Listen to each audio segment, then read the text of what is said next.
Hi, welcome to the Three Times Podcast. My guest today is producer, sound engineer and composer Julie Bartley. Julie is one of the few women successfully working in the male-dominated recording industry in the North East. She advocates to strengthen the role of women in music generally and has formed a network to support women in their careers. In this episode, Julie describes how a lifelong fascination with sound technology led her to switch from a successful career in nursing to retrain as an engineer.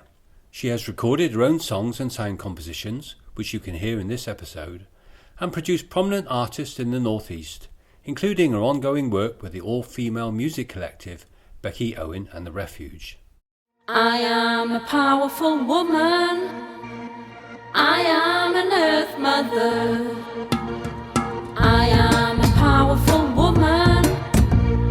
I am an earth mother. I am a powerful woman.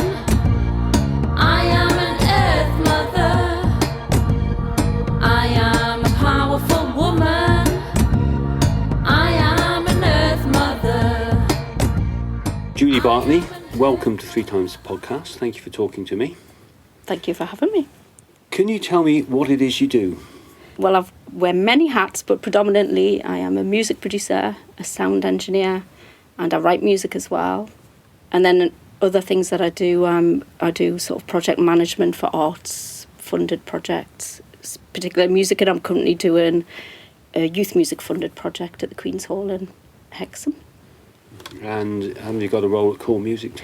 I've volunteered and I've had paid roles at Core, and I've worked very closely as a partner for many years with Core, and I am now on the board at Core.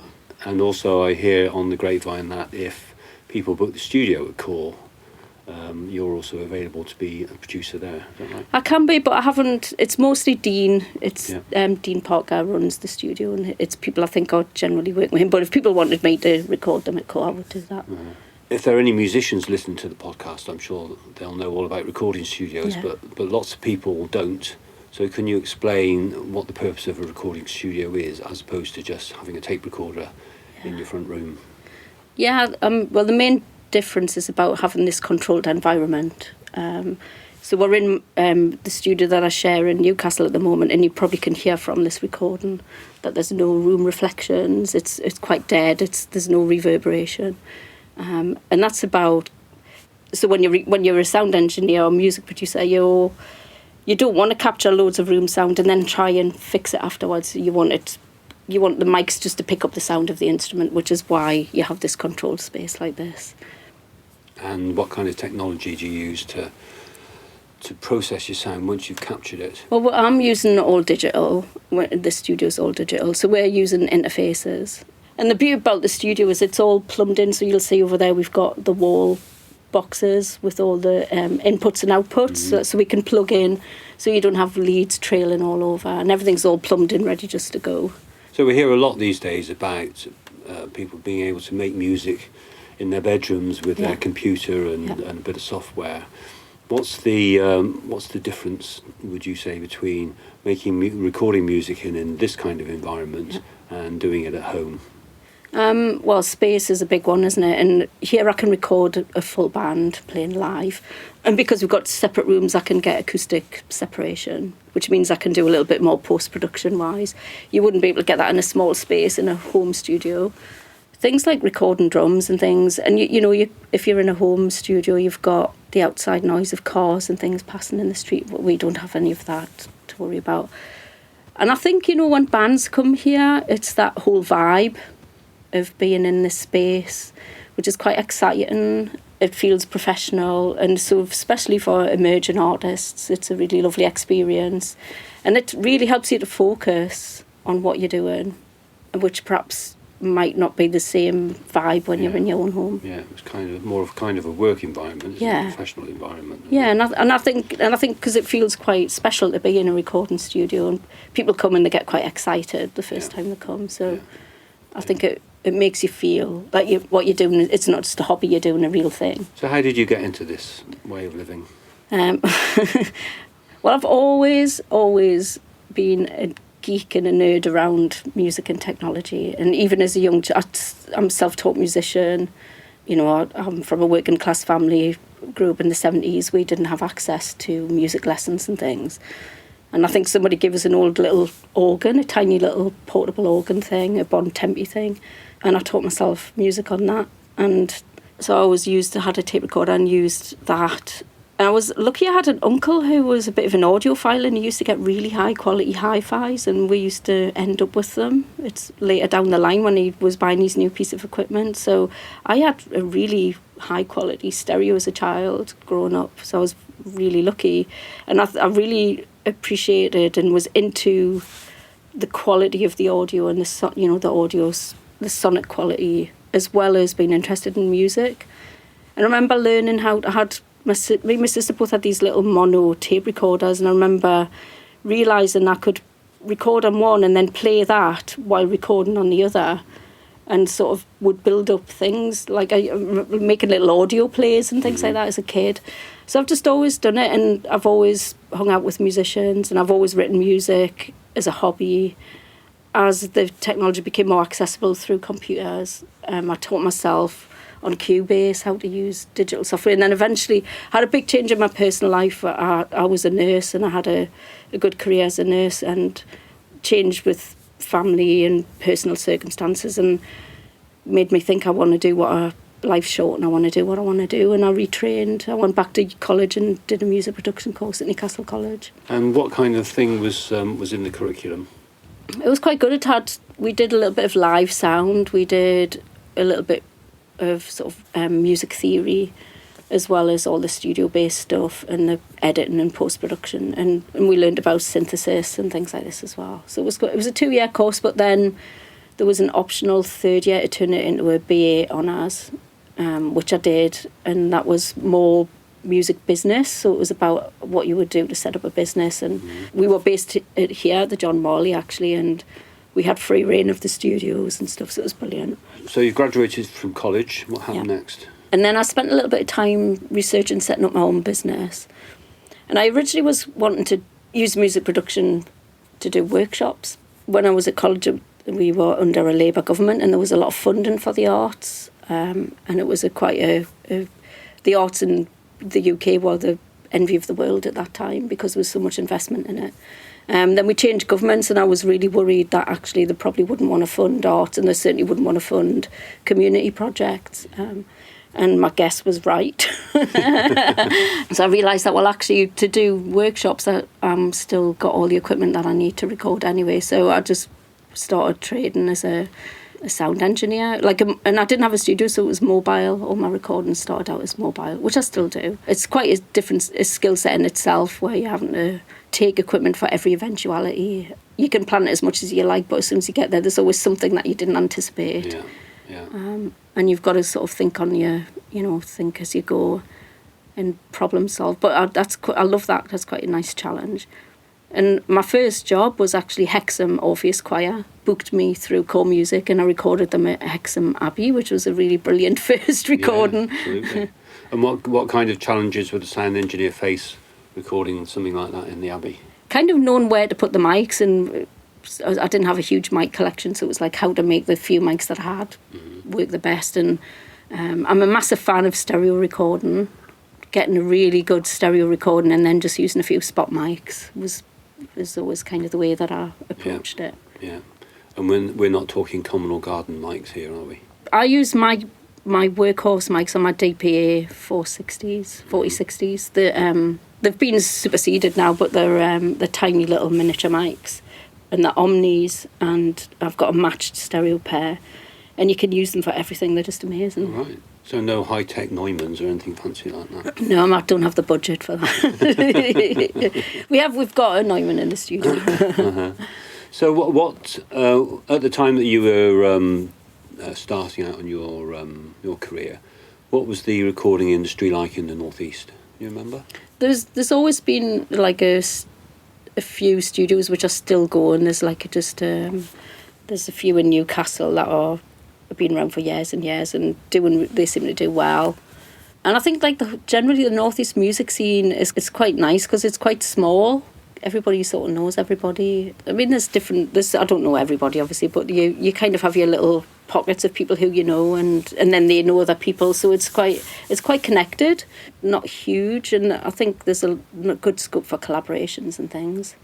So if you want to get on, you have to network. I would definitely. I mean, we were delivering a workshop for Key Change the other day, and I had a guy there who's a sound engineer who's been on the scene for years, and he was basically telling the young people, he says, you know, you've got to be careful if you act, you know, if you're a bit conceited or have got big ego and that. He says the word will spread really quickly, and he says, and 3 days later I'll know, and I'll not be wanting to work with you. Yeah. And he says, and it does happen where bands get off on the wrong start by being arrogant and things. Yeah, I've seen stuff on YouTube where musicians talk about how to get gigs in the band or get sessions or that kind of thing, and because it's American, they say the most important thing is the hang.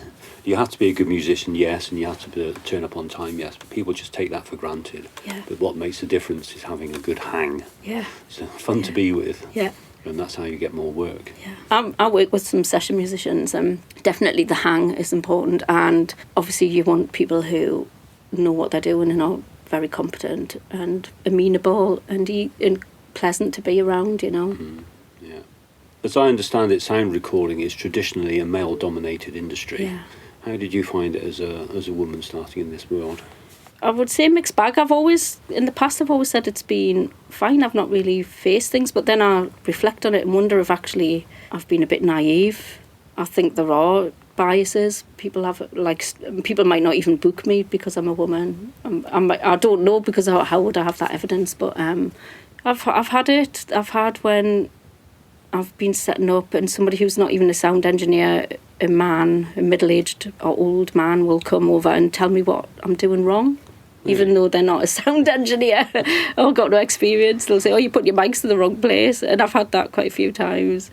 Really? And I've had it where I've taken sort of people wanting work experience on a gig with us, and because they're a bloke, the people running the session, you know, the musicians have gone over to them to talk to them. Yeah. And I've had to say, excuse me, it's me you need to talk to. It's my business. So what advice would you offer a young woman coming into or wanting to break into the business now? I think it's getting a little bit easier. There's a lot more awareness, and there's a lot more support of women supporting each other. If I was starting out now, I would be trying to tap into those networks. I've helped to set up a network in the Northeast called the Northeast Sound Women Network. We've sort of gone round and we've met people last year. We had a few events just to meet people and see what people wanted out of the network. And it was really lovely, and the big overall thing was everybody just saying, oh my God, it's so lovely to meet other women who are doing this. I would tap into things like that and find your support. For music producers, there's a Facebook group called 2% Rising, which is a brilliant online support for female producers. But I mean, it's hard. The Northeast scene, I think it's okay here. I think generally it's okay. But I think there's probably really entrenched misogyny, which is just generally because of society. Mm-hmm. But I mean, I do hear horror stories from some people, and it's sad, and it still goes on. And of course, we had the misogyny in music report, which the government just basically ignored and said they weren't going to do anything about it. It's horrific, because when you read that report, there's real stories of people facing abuse and things. It's horrible. Yeah. But you did a very interesting project with Beccy Owen and the Refuge, which is an all-women project. Mm-hmm. Can you tell us about that? Yeah, that was lovely. I mean, that feels like quite a long time ago now, but Beccy put a call out. She decided she wanted to do an album with all women, and put a call out, and I think a couple of people recommended me, and I put myself forward and connected with Beccy, and we got on straight away. And we worked on that project, and that was really lovely. It was just really wholesome and a really beautiful thing. We all got a lot out of it, and we're all very good friends still, and keep in touch and work together regularly. So, yeah, that was just a really beautiful experience. And that album's called Chaotica, isn't it? Yeah. That's right, which is on Spotify, and you can buy it if you're feeling conscientious about supporting musicians. Yes. Yeah. I would strongly recommend that. It's on Bandcamp, and that's a really good platform if you're buying directly from musicians, because they get to keep quite a lot of the fee.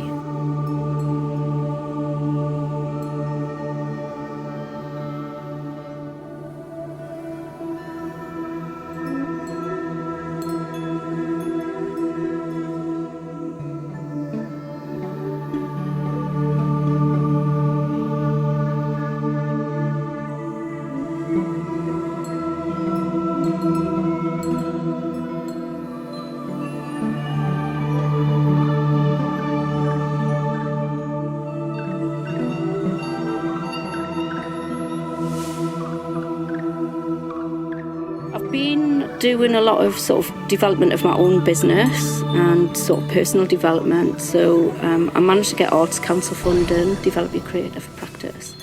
And I have actually been focused on doing my own music.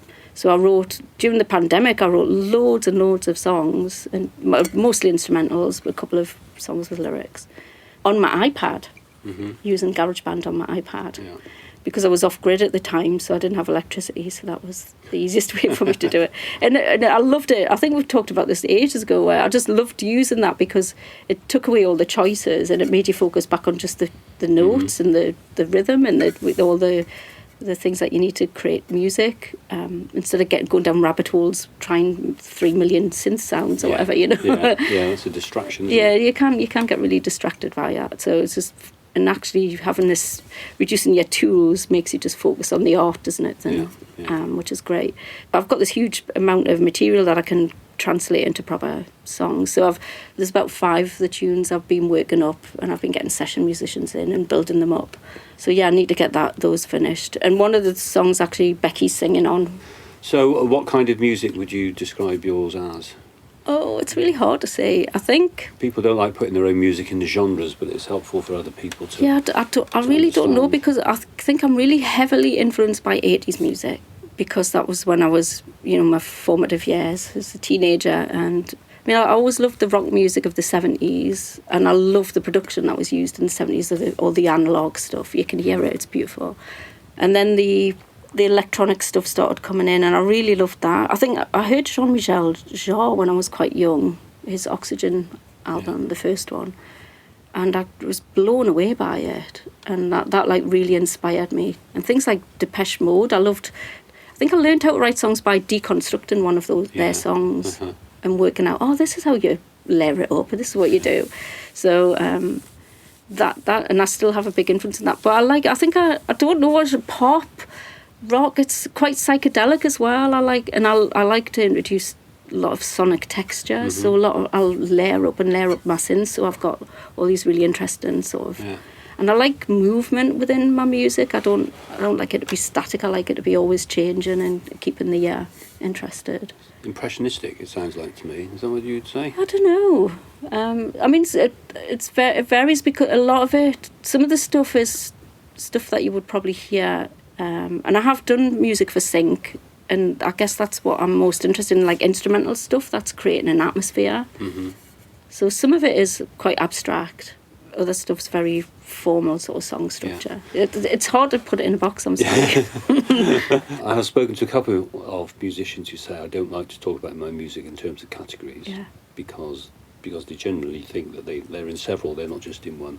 But there are others who are quite proudly in one, like Americana. It's very big round here, they say. Americana, Springsteen, Tom Petty, that's me, that's what I do. And I'm influenced by all those things. I had family that were really into bluegrass when I was young, so there's influences of that as well, I actually, one of the songs that I've finished with my funding from the Arts Council, I was like, I don't know what genre this is, and I actually used some software and AI program on the internet, which tells you what genre it is. Yeah.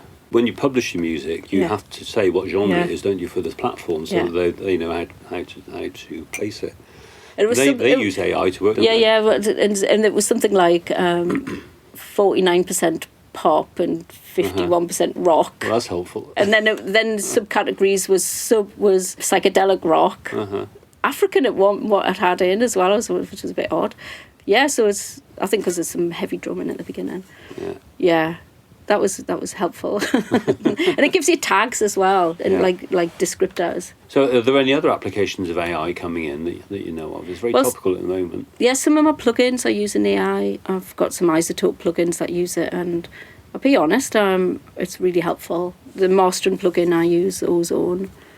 Yeah, I use isotope. I think it's called 10 Element. It's the budget version. Right, okay. You can just mix your song as best you can, put it through that, and it comes out. Yeah. Sometimes it's horrible. Yeah. but at least it comes out in a different form. You can I know what to do now. I like to use it. It gives me a starting point, and then but I know what I want to hear, so then I'll do the tweaks to make it to be what I want. But it kind of it's a good. It saves a lot of twiddling about and gets you straight onto it. And a great thing is you can put in reference tracks. and it'll emulate it does. the sonic qualities of those. So it's amazing. Yeah, I've tried that. It hasn't. Sometimes it works. Yeah. And sometimes I think that's a big mistake. Yeah. That's not what I wanted at all. I guess you've got to be selective about your reference tracks. Yeah, that's actually not that easy to find the reference track that you actually want. Yeah. You find something, I like that, that'll do. Yeah. It's got the right kind of feeling in my head, but actually it's completely different for instrumentation or something like that, and it doesn't work. Yeah. So, the problems of home recording. And well, in the AI thing, I mean, I've got a colleague, Beccy, who helped to set up the North East Sound Women Network. She works at Sunderland University, and that's what she's doing a PhD on AI in music. All right. I think she's got a focus group soon. I think it's this week. She's running a focus group about it. So she's from this side of, it's a good thing, it's just another tool. I'm interested, if it does terrify me that you can type in to an AI program saying this type of sound you want or whatever, and it'll churn out a tune for you. Yeah. I do find that terrifying. Yeah, most of the media attention has been on that, hasn't it? But it seems to me two things. First of all, a lot of the most popular pop tunes are almost that anyway, aren't they? They're so processed and formulaic, it's almost AI. Yeah. And secondly, it doesn't really affect live music if you have AI generated music as well, because it will be a particular style of music, but it's not the same as having live music and doing it yourself. Yeah. So for musicians who want to express themselves, Yeah. which is why they're musicians or songwriters or producers who want to create something, it doesn't really matter that there's AI music there at the same time. Yeah. I'm sure it's not a level playing field for competition, if we're all competing for space on the streaming platforms, but for most people that's not much of an option anyway, is it? Yeah.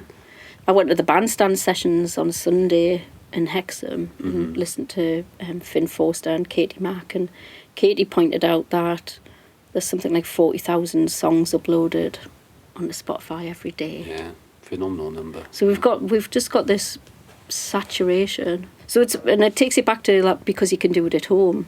In the olden days, it was hard. You couldn't make music at home. You had to go to a studio. So there was a barrier straight away around cost and things. And then the record labels would screen what was quality and what wasn't quality. And if it wasn't good enough, it didn't get heard again, sort of thing. I mean, and there isn't that screen now. No. It's like anybody can self-publish. Yeah. I'm sure if people thought about why it is they do what they do, they wouldn't say, I'm only doing this so that I can be rich and famous, or, for people to recognise me in the streets. Yeah. And, that's something that's only ever going to happen to a few people, whatever the system is, isn't it?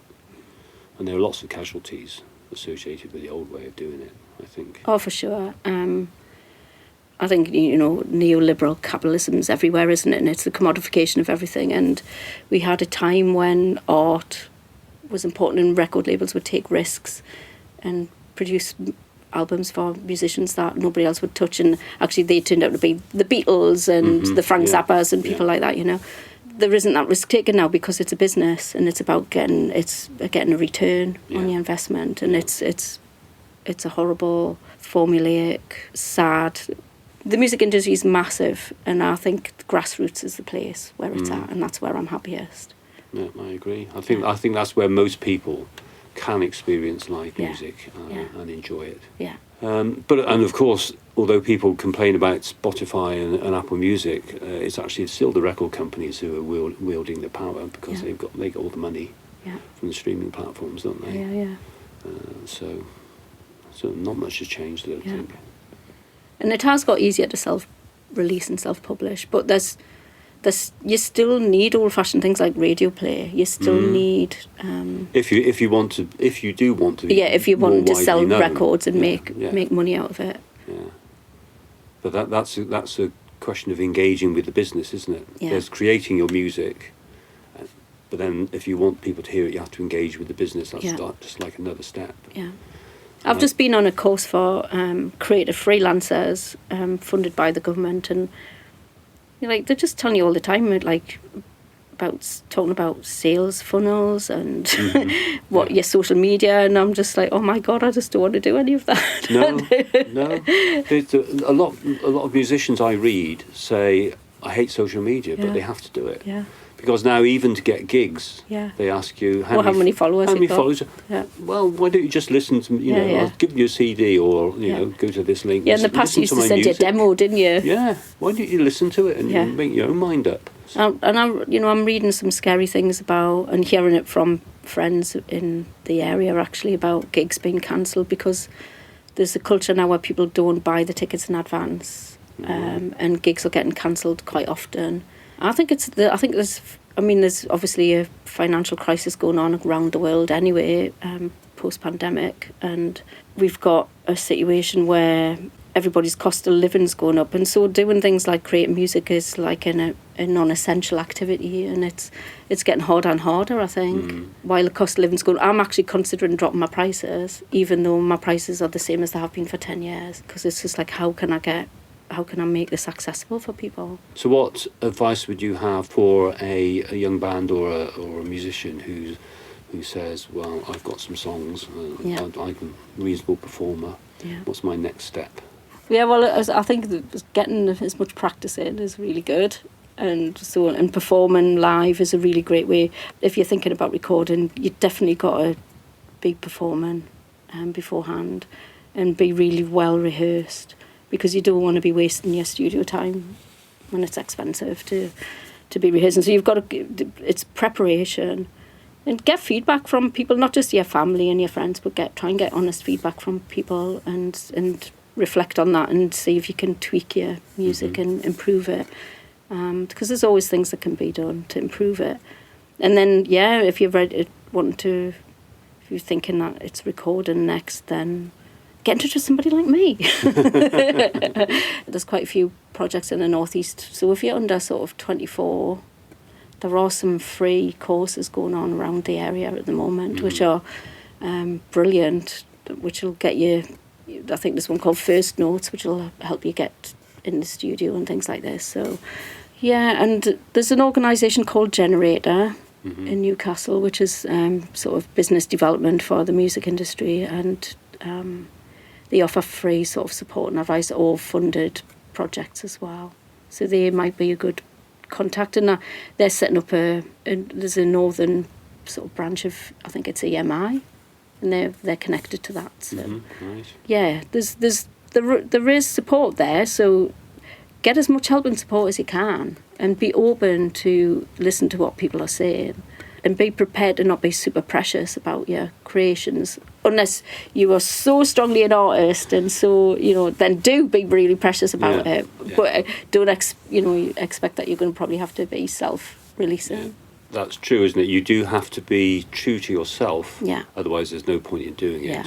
But at the same time, then you have to have realistic expectations about what will happen. Yeah. Because if you're so idiosyncratic, nobody else will enjoy what you're doing. Yeah. But you may still get artistic satisfaction from it. Yeah. So it's a balance.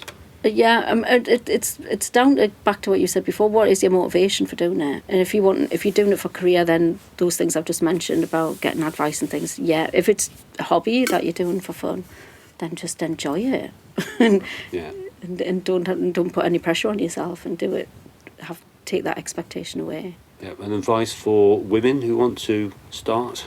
I guess seek out other women for sure. There are people wanting to support each other, and stick to your guns and trust that you're right about stuff. It's really, who was it? I can't remember who it was I was listening to. They were talking about, it was an artist on Radio 6. I can't remember her name now. She's brilliant. She does country music. She was saying the first couple albums she did, she never said a word in the studio because she didn't think she... Oh, right. That wouldn't be Shania Twain, would it? Because she was a bit like that. It's just 4 letters. I'll have to look at what's going to drive us mad. She said she didn't speak out because she thought she didn't know anything, but now she's like, she directs. Yeah. And it's sort of like, have that confidence and have that trust that you're the person that knows right and knows the most about your music. Yeah. But it can be hard because we do get the mansplaining and Yeah. speaking as a man, sometimes it's difficult to catch yourself. And then you realise, I've been mansplaining, which I hadn't said that. Yeah. Yeah, well, we're conditioned, aren't we? We are, sadly. Yeah. So do you think, from one extreme to the other, do you think Taylor Swift is going to change things in the industry? She's now almost officially the most successful musician on the planet. Yeah. Totally in control of her output, apparently. Yeah. With the exception of the albums that she can't get her hands on, but she simply re-recorded them, didn't she? Yeah. So do you think she's going to change minds? Do you know, I just don't engage with popular culture in that way, to be honest. But I am following what she's doing. She is inspiring. She's doing something that there's only a handful of people are ever going to ever attain what she's done ever. Yeah. So it's a high bar to be aspiring towards. Yeah. And I don't know, does she pass on that privilege? I don't know. She's an interesting phenomenon, Does she employ all women? Does she? I think she does do a lot of that, actually. I'm just trying to remember the film of her tour, which I saw. I was the only man in the cinema. Right, yeah. But I have to say I was very impressed by the performance. No, there were men and women on the stage with her. Yeah.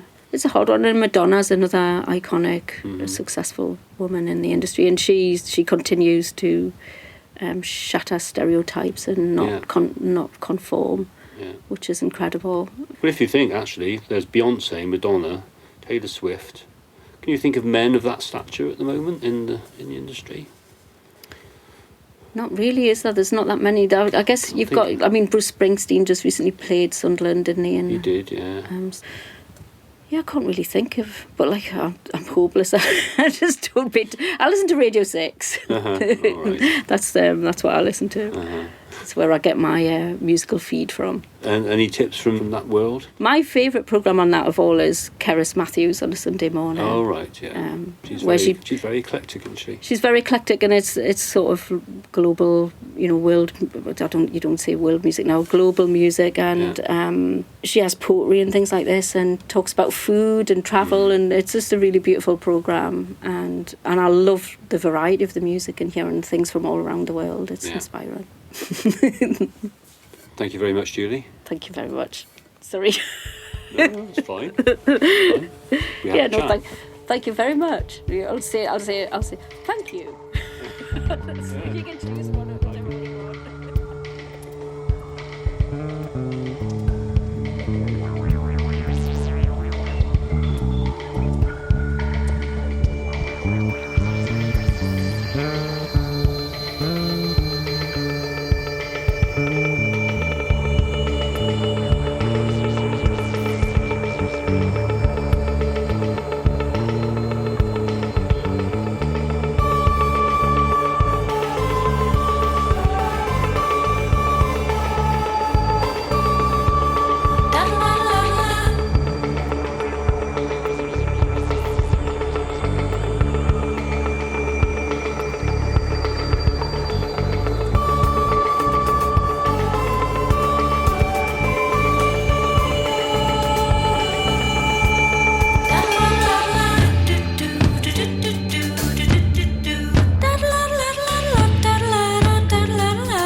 Thanks for listening to the 3 Times podcast.